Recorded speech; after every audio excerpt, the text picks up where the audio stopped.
Hello, everyone. My name is Danny Francis, Senior Director of Banking. I have the privilege of working with Paul Blanchard and leading all refinance and purchase specialty escalation teams. I am extremely thankful and honored to have the opportunity to apply for the Inner Circle. I'm excited to work very closely with many great leaders in Richard and Matt, and I hope you enjoy the video. I hope the questions that I answer give you a little more insight on why I love leadership so much and what I love most about the FOC. So thank you again for the opportunity, and I hope you enjoy.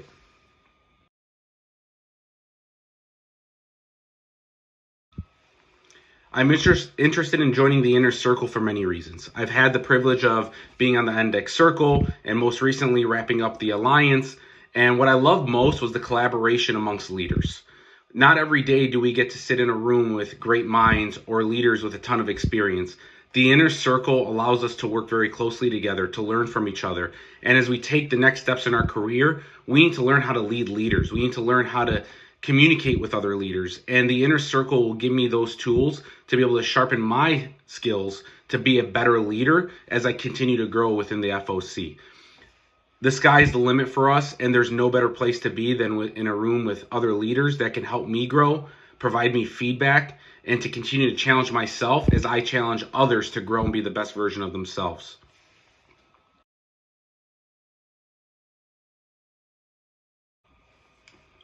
Am I the next RVP, or why I'm interested in being the next RVP?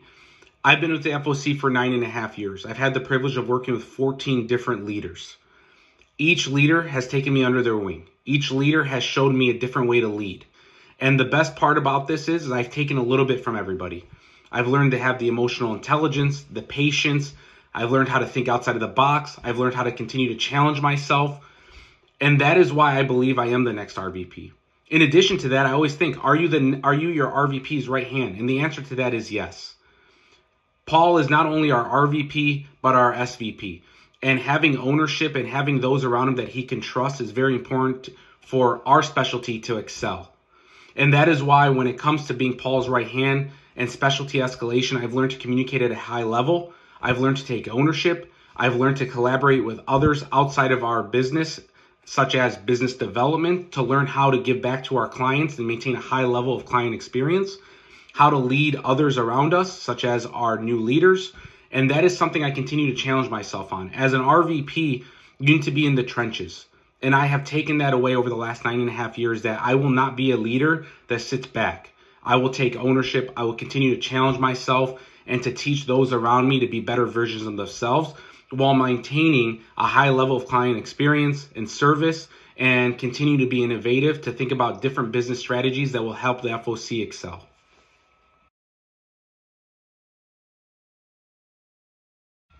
What I am currently working on and learning right now. As the next RVP, I don't believe you should ever take something on your own. As I look around and looking at Paul and Sam and other great leaders that I've had, the most important thing is their collaboration with others. Currently, the business has shifted. The partnerships channel is the smallest channel within the FOC, and when the business shifts, it comes quick. So currently, I'm working with other senior leaders and collaborating on how we're going to adapt very quickly. How are we going to put our banking force in a position to be successful while still maintaining a high level of client experience? So we are working very closely from two avenues. One is providing coaching and having a plan dialed in to continue to excel our bankers' skills. The other end is working with our business development teams and strategizing at a high level. For example, restructuring our site, restructuring the teams, headcounts, and knowing where the business is going to come from a marketing, but also current clients. The other end is skill, being able to work with leaders on a daily basis to ensure that the coaching is being provided to our bankers, so that way we can continue to work effectively, but also maximize our opportunities. We are doing that by providing weekly plans, weekly trainings, daily coaching, but most importantly, live. Doing this on the fly and not waiting, not being reactive. And that is what I'm learning right now. How to be more proactive, how to think outside of the box, how to challenge myself, but also collaborate with everyone involved to ensure that we are doing our best and taking the next steps to our future.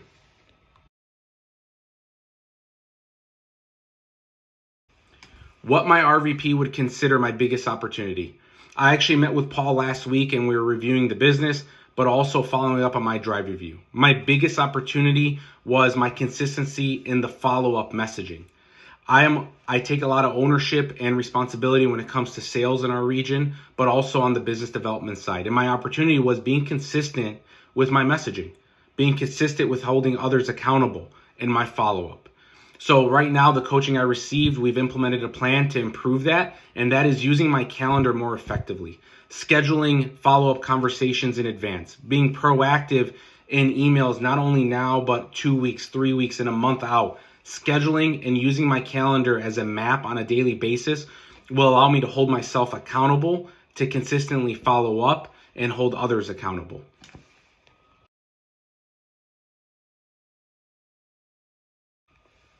How to increase company revenue. This is my favorite question. As I came over to Partnership Escalation about 7 months ago, it was fairly new. Working with Paul, our goal was to revamp it and to make our channel the largest channel in the FOC. So I challenged myself to look for opportunities, to collaborate with others around me, and Paul gave me the trust to be able to do so. For example, I discovered that we are only penetrating the big gun roughly 50% of the time. As a result, I worked very closely with Chris Simonetti to discover where other clients were going. What we found was a simple mistake was keeping 30 to 50% of our clients from reaching the big gun. That mistake was our loan designation system. A simple mistake did not allow every client to receive a call. As a result, we were able to fix that, present those clients to our bankers, and our clients were getting better service. There was no client being missed, and we increased the penetration from 50 to 80%. In addition to that, currently right now, I discovered that we have north of 2,000 digital partnership clients not being reached on a daily basis. I actually met with Sam just a few days ago and presented the idea that we should break up escalation into specialties. Our financial services, our digital partnerships. This will allow our team members to reach our clients, but most importantly, provide a client service like no other, meaning no client left behind. Yes before no, and ensuring that every client receives a call, and that way we can present every option available to every client. As a result, even if we convert at 1%, we will see an extra 1 to 200 loans on a monthly basis. As a result, this has lit a flame for me. I'm inspired, and I want to continue to find different avenues to improve revenue, but most importantly, not sacrifice our client experience and to provide a better experience. Thank you.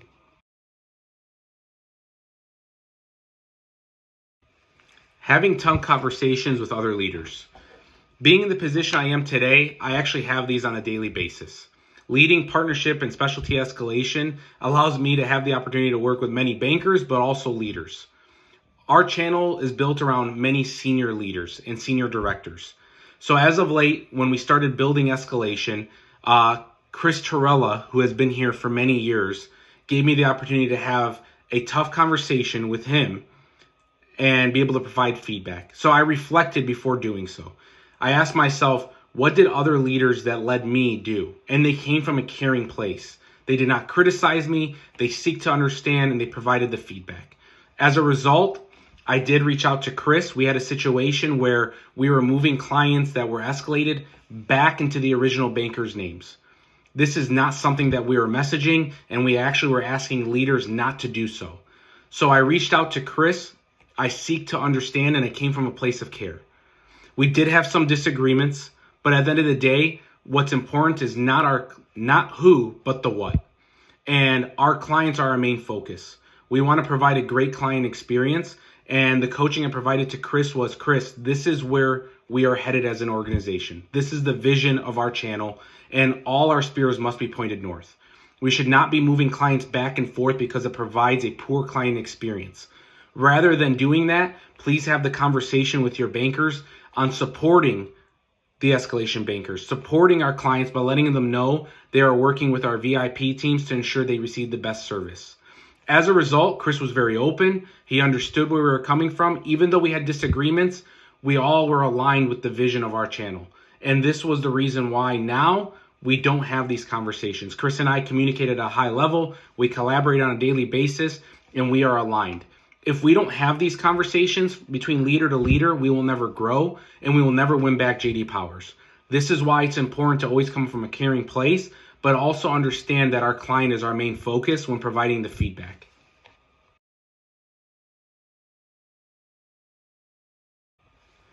My biggest failure as a leader. This is tough, but I've had the opportunity to now send multiple videos out to the On Deck Circle, the Alliance, and now the Inner Circle. And what I found was these conversations my biggest failures change each year. As of late, my biggest failure was providing an inclusive environment to my new team.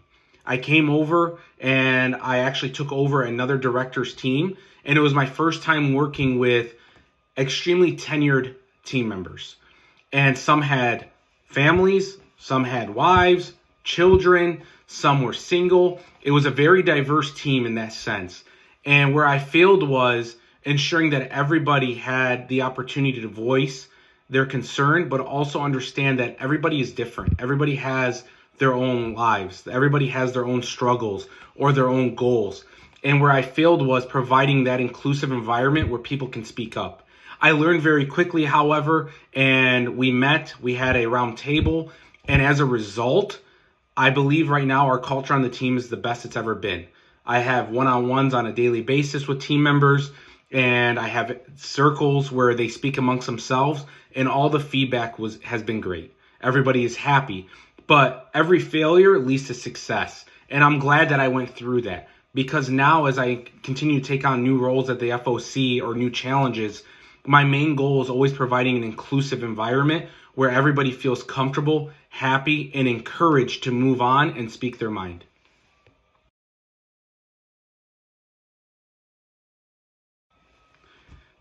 My vision for impacting our region or our channel at a higher level.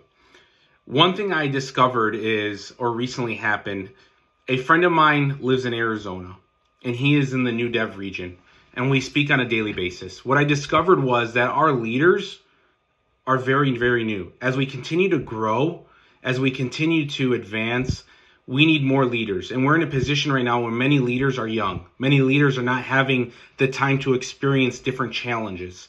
So my vision for helping others grow and mentoring is being able as a senior leader and other senior leaders around me is empowering them to reach out proactively to our new dev leaders, to our younger leaders as a whole, and to mentor them. What they would have learned in 6 months to a year, they now have to learn in a matter of months. And without our help or without us giving back, that's going to be a challenge for us to continue to grow, to strengthen our culture, because in 25 years, many of us might not be here. What we do today will dictate the future of our organization. So what I'm going to challenge myself and others do is mentor a leader once a month. It could be a different leader, it could be the same leader, but as a result, those that we're mentoring, those leaders will have experiences. We'll be able to share stories, different situations, and that way they have the power to feel confident as they embark in their career. As a result, we also collaborate. We get to learn each other. We are so big and we're working from home. This allows us to get to know each other.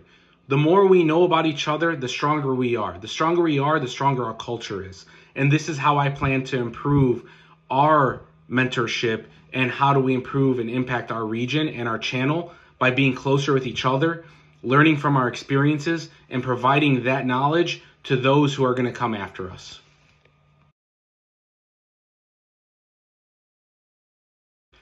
My OKR ownership within the region. I am actually owning the app to folder, our book back percentage.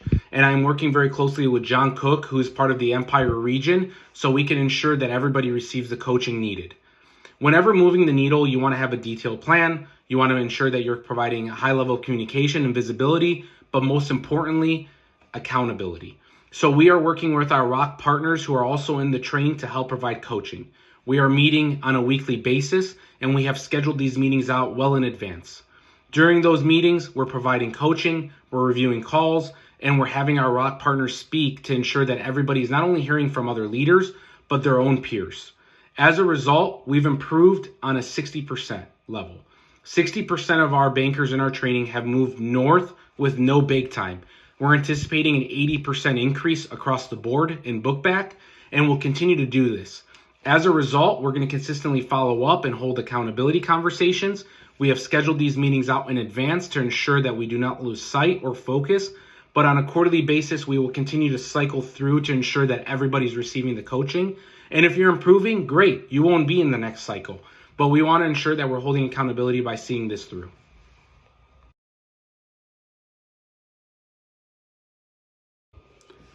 Thank you all for the opportunity. I hope you enjoyed watching the video and seeing where I am coming from and how excited I am to embark on a new challenge, but to also work with many great leaders and to collaborate at a high level.